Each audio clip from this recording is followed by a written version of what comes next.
Friends, welcome to Quick Revision Point. My name is Raksha Shrivastava. Friend, today we are discuss important question of English pedagogy and passage. Okay, पहले हम लोग friend passage को पढ़ेंगे, उसके question को solve करेंगे, उसके बाद हम लोग पैडागोजी के क्वेश्चन को सॉल्व करेंगे. ओके, तो जो कि एग्ज़ाम के लिए इम्पॉर्टेंट है. तो पैसेज क्या है? 21 to 28. Read the passage given below and answer the question by selecting the correct most appropriate option. ये पैसेज है फ्रेंड. ओके, पैसेज में ही आंसर दिया है. तो पहले हम लोग क्वेश्चन पे आएंगे. क्वेश्चन का कीवर्ड के अकॉर्डिंग हम लोग पैसेज करेंगे. ओके, फर्स्ट क्या है? Which embraced tradition. The word embraced here means. Embraced मतलब क्या होता है? इम्ब्रेस्ड मतलब जो होता है हैप्पीनेस होता है. ओके, इसका जो मीन्स पूछा है तो ये ए है इसमें प्लीज्ड, बी है फॉलोड, सी है डिस्कस्ड एंड डी है परफॉर्म्ड. तो इम्ब्रेस्ड का जो हो जाएगा मीन्स वो हो जाएगा followed. Okay, B option right हो जाएगा. फॉलोड मीन्स होता है जाना या होना. ओके, तो करेक्ट आंसर इम्ब्रेस्ड का जो हो जाएगा वो फॉलोड हो जाएगा. आगे देखते हैं. नेक्स्ट क्या है? An example by overcoming all difficulties. The word overcoming means. Overcoming मतलब क्या होता है? ओवरकमिंग का मतलब होता है कि किसी को पराजित करना. ओके, तो इसका जो मीन्स है वो क्या होगा? ए है कंक्यूरिंग, बी है ओवर बियरिंग एंड सी है रीचिंग एंड डी है नॉट कमिंग. तो ओवरकमिंग का जो होगा इसमें फ्रेंड्स वो हो जाएगा, इसका मीन्स जो है कॉन्क्यूरिंग हो जाएगा. Okay, the words overcoming means is conquering. Right answer किसी को पराजित या नियंत्रित करना इसका मतलब होता है. तो इसका हो जाएगा कॉन्क्यूरिंग मतलब उस पर अधिकार करना. ओके, इसका ए हो जाएगा इसका मतलब. नेक्स्ट क्वेश्चन देखेंगे. Living a life which embrace tradition. Which part of speech is underlined words. तो ऐसे पार्ट्स ऑफ स्पीच जो है फ्रेंड वो यूपी टेट के भी एग्ज़ाम में आते हैं और सी टेट में तो पैसेज के अकॉर्डिंग आते हैं इसमें पैडोलॉजी, लेकिन शॉर्ट में यूपी टेट में ऐसे क्वेश्चन आते हैं. ओके, तो living a life which embrace tradition which part of speech is the underlined word. A है प्रोनाउन, बी है डिटर्मिनर, सी है एडजेक्टिव एंड डी है एडवर्ब. तो living a life which embrace tradition which part of speech is the underlined word is pronoun. ये जो विच है ये pronoun है. ओके, तो राइट आंसर ए हो जाएगा इसमें. नेक्स्ट क्वेश्चन देखेंगे. Which two contradictory kind of experience did Kamla Devi here in her childhood. तो ए है child like and adult, B है सोशल एंड इंडिविजुअल, सी है क्वेश्चनिंग एंड डी है ट्रेडिशन एंड चेंज. तो Kamla Devi have in her childhood. तो question पहले passage पे आते हैं. The richness of childhood experience came from living a life which embrace tradition. Okay, tradition one hand and export to the world change. Okay, तो world change इसमें क्या दिया है? Which two contradictory kinds of experience did Kamla Devi have in her childhood. तो इसमें दिया है ना कि the richness of childhood experience come from living a life which embrace tradition. Okay, tradition on one hand export show the world to change. तो अब world to tradition and change कहाँ किस ऑप्शन में दिया है? ट्रेडिशन एंड चेंज दिया है D option में. तो इसमें राइट आंसर डी हो जाएगा कि tradition and change kind of experience did Kamla Devi have in her childhood. Okay, D will be right answer. Next question देखेंगे friend. Her father did not believe in allowing children to join the adult in their activities. B है female education, सी है removing ब्रह्मनिकल retractions and D है giving freedom to children. तो हर father did not believe इन, उनके पिता जो किस पे believe नहीं करते थे. ओके, तो आप questioning on the other.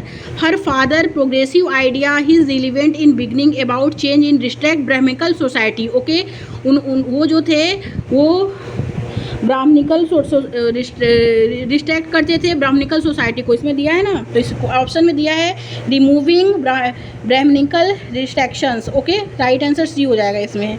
Next question देखेंगे friend. Which of the following statement is not correct of her grandmother. तो ए है इसमें, she was not afraid of social criticism, तो ये करेक्ट है इसमें, ओके। और बी है इसमें, सी ट्रेवल अनस्कॉटेड, ये भी करेक्ट है। एंड सी है, she believe that women should lead a secure life. And D, she love to read books, उनकी ग्रैंड मदर जो थी वो बुक से प्यार करती थी, ये भी करेक्ट है। बट इसमें करेक्ट जो नहीं है, नॉट करेक्ट पूछा है, तो वो she believe that women should lead a secure life, इस पर बिलीव वो नहीं करती। राइट आंसर इसमें सी हो जाएगा, ओके। नेक्स्ट क्वेश्चन देखेंगे friend, which of the following statement is correct about her mother. उनकी मदर के लिए जो स्टेटमेंट करेक्ट है वो है कि she struggle through life and seemingly, right answer is C हो जाएगा, ओके। नेक्स्ट क्वेश्चन देखेंगे, study of the following statement. A है इसमें, Kamla Devi mother read to her from newspaper and magazine, A is wrong, okay. Kamla Devi mother's जो थी वो struggle through life seemingly, not newspaper and magazine read, okay. तो ये right, ये गलत है। सेकंड क्या है, music was a source of great comfort to her, तो ये करेक्ट है कि music was a source of great comfort to her, वो ये करेक्ट है। बी इसमें राइट है, लेकिन ए इसमें रॉन्ग है, ओके। राइट आंसर जो होगा फ्रेंड डी हो जाएगा। अब आएंगे 129 to 135. Read the passage given below and answer the question by selecting the correct most appropriate option, okay। तो अब इसको पढ़ लेते हैं, ये शॉर्ट में है। तो the goal of independence was achieve in India through a prolonged struggle during which the foresightedness of her leaders of the freedom movements result in giving a final shape of her social and economics goal to be achieve after freedom. This vision imagines to build a self-reliant nation through maximum utilization of the resource in man and material and the establishment of a noble and liberal society. It has been an article of faith amongst the people's planners in India that while economic strength determine the scope and quality of political freedom for millionaires, the quality of freedom depend of increased work and production in factories. It leads to just and equal distribution of wealth among the people so that the poor can also enjoy the benefit of freedom. This it is recognized is possible only through increased employment opportunity in the society. In human terms, democracy means ability of equal opportunity to all the people irrespective of caste, creed, sex and religion to develop their personalities. It means access to education in art, science and humanities and also awareness of our age-old values and tradition. It need to be emphasized that the Indian policy has been based on a concern for the individual not only as a worker working for the economic development of the society but also as an Indian itself. In the India context, the concept of national development goes far beyond economic growth. It is concerned with the creation of a nation united in one purpose of people speaking different language, possessing different religion and rooted in a variety of culture, okay। तो friend इसमें जो दिया है question पे अब आते हैं, while economics strain determine the scope. Determine मतलब क्या होता है, डिटरमाइन मतलब होता है दृढ़ निश्चयी, ओके। ये ऐसे क्वेश्चन यूपी टेट में पूछते हैं। अब इसमें तो दिया है, पैसेज में ही आंसर भी दिया है, बट यूपी टेट में डायरेक्ट क्वेश्चन बस पूछेगा ऐसे ही। The word determined means, okay. तो while economics strain determine the scope, the word determined means, तो डिटरमाइंड मतलब होता है दृढ़ निश्चयी, ओके। तो इसका जो हो जाएगा, ए है प्रीफर्ड, बी है रिजेक्टेड, सी है एस्टेब्लिश्ड एंड डी है डिस्क्राइब्ड। तो डिटरमाइंड जो हो जाएगा उसका हो जाएगा means established, okay. C will be correct answer. Next question देखेंगे, इस्टेब्लिश्ड मीन्स क्या होता है, इस्टेब्लिश्ड मीन्स होता है निर्धारित करना, ओके। डिटरमाइंड मीन्स निश्चय, दृढ़ निश्चय, तो और इस्टेब्लिशमेंट जो होता है निर्धारित करना। तो राइट आंसर हो जाएगा इसमें सी, ओके। नेक्स्ट क्वेश्चन दिया है, अवर social and economics goal, part of speech of the underline word is. तो एंड जो है, अंडरलाइन वर्ड एंड है, तो इसमें पार्ट कौन सा पार्ट ऑफ स्पीच है, एंड। तो ए है इसमें इंटरजेक्शन, बी है कंजक्शन, सी है प्रोनाउन एंड डी है डिटरमिनर। तो एंड जो है वो अंडरलाइन वर्ड है, कंजक्शन है, ओके। एंड जो पार्ट ऑफ स्पीच है वो कंजक्शन है। राइट आंसर इज बी हो जाएगा। नेक्स्ट क्वेश्चन देखेंगे फ्रेंड, नेक्स्ट क्वेश्चन क्या है, नेक्स्ट क्वेश्चन है friend, in the Indian context the concept of the word concept means, concept मतलब वर्ड पूछा है, कॉन्सेप्ट का मीनिंग पूछा है। ए है केयर, बी है इंस्क्रिप्शन, सी है क्यूरियोसिटी एंड डी आइडिया। तो कॉन्सेप्ट का जो मीनिंग्स है मीन्स वो आइडिया हो जाएगा। ओके, राइट आंसर डी हो जाएगा। आगे देखेंगे friends, the independence was achieved in India, the independence was achieved in India. अभी हम लोग पढ़े हैं फ्रेंड द इंडिपेंडेंस, ये है ना यहाँ, the this vision image a bold self-reliant nation through maximum utilization of the resource in man and material and the establishment of noble and liberal society। तो इसमें क्या दिया है, the independence was achieve in India by self, A है इसमें through valiant means, B है by making use of every resource available and C है through a long struggle and D है बाई सेल्फ रिलियंट लीडरशिप। तो right answer इसमें D हो जाएगा, by self reliant leadership. Okay, D option correct हो जाएगा। आगे देखते हैं फ्रेंड, नेक्स्ट क्वेश्चन क्या है, our leader vision of independence India was based on, जो लीडर थे वो vision of independence India was based on, A है economic self reliance and B है इसमें डाइवर्सिफिकेशन ऑफ एम्प्लॉयमेंट, सी है boycott of foreign goods and D है development of defence forces. तो जो लीडर थे वो vision of independence India was based on economic self reliance. Right answer is A हो जाएगा इसमें। ओके, नेक्स्ट क्वेश्चन देखेंगे, in addition to economics growth our society as a consequence also need, A है इसमें to pay attention to climatic change, B है just an equitable distribution of wealth, C है development of countryside and D है to give importance to culture variety. तो in addition to economics growth our society as a consequence also need is just an equitable distribution of wealth. Right answer is B. Next question देखेंगे, study of the following statement, A है इसमें along with economics growth we also want to develop a united nation with one aim। बिल्कुल correct है ये, but a noble and liberal society depend entirely on economics wealth। B is wrong, A is right। तो right answer is C हो जाएगा इसमें। आगे देखते हैं फ्रेंड, अब दिया है पैसेज पे आएंगे कि अब आएंगे पेडागोजी पे 136 to 150। Answer the following question by selecting the most appropriate option. Okay, तो ए फर्स्ट है इसमें what does free writing approach to writing promotes, A है इसमें understanding of the content and fluency, B है syntax and language use, C है understanding of form and accuracy and D है grammatical accuracy. तो what does free writing approach जो होता है friend वो होता है understanding of the content and fluency. Okay, correct answer is A हो जाएगा इसमें। नेक्स्ट क्वेश्चन देखेंगे, pedological grammar means that, A है begin from form and move on to use, B है teaching through immersions, सी है all grammar teaching should be role focused and D है teaching grammar is context। तो pedological grammar जो होता है means that is teaching grammar is context। Right answer is D. Next question देखेंगे, Which one of the following is not advocates as an element for assessment in a poem? A है grammar, B है vocabulary, C है poetic device and D है theme of the poem। तो right answer is A, grammar। Okay, next question देखेंगे,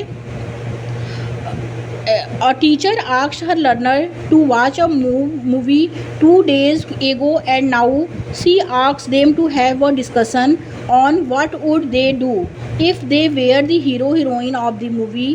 What is this assessment task known as? A है speaking task, B है thinking task, C है extrapolative task and D है critical pedagogy। तो right answer is C, extrapolative task। Okay, आगे देखते हैं friend, next question क्या है। नेक्स्ट क्वेश्चन है What does fluency in reading mean? What does fluency in reading mean? A है ability to interpret the text, B है ability to read without any grammatical errors, C है ability to read a text to case with expressions and D है ability to read a text without any mistake at all। तो what does fluency in reading mean? Ability to read text at case with expression। Okay, C will be right answer। Next question देखेंगे, which of the following statement are true of language in India? तो A है इसमें English is the official language of India, तो गलत है, ये wrong है। Hindi is national language of India, right है। Hindi is national language of India, ये भी रॉन्ग है। सी है Hindi is the official language of India, okay, ये राइट है कि Hindi is official language of India and English is associate official language of India. ये question पूछे गए हैं, प्रीवियस ईयर क्वेश्चन है। C and D is right answer, okay. Tour पूछा है tour of language in India, तो Hindi is official language of India and English is associate official language of India, तो C and D is right answer, D will be correct answer, okay। Next question, declarative knowledge in learning grammar refers to, A है knowing the ideas and concept in learning, B है knowing to use a dictionary, C है knowing the rules of a grammatical item and D है knowing how to do a grammatical item। So this declarative knowledge in learning grammar refers to is knowing the rules of a grammatical items, right answer is C। Next question देखेंगे, habit formation through repetition is a component of this method, A है task based language teaching, B है constructivism, C है communicative approach and D है audiolingualism। तो habit formation through repetition is component of this method is audiolingualism, okay, right answer is D। Next question देखेंगे friend, a teacher of class 6-7 ask her learner to bring at least 2 or 3 object from home and she ask them to exchange the object among themselves. She now ask them to describe the object in their hand in at least 10 sentences that are the object known as in language teaching learning material। तो A है teacher material, B है input for language learning, C है realia and D है home object. तो इसमें दिया है learner to bring 2-3 object home and she ask to exchange the object among them self.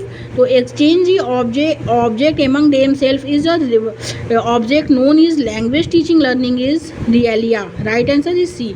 Next question देखेंगे, which one of the following component is a process in the top down approach और to teaching learning of listening. तो top down approach जो होता है, A है recognising promoting details, B है recognising the topics, C है discriminating between intonations compounds and D है discrimination between phonemes.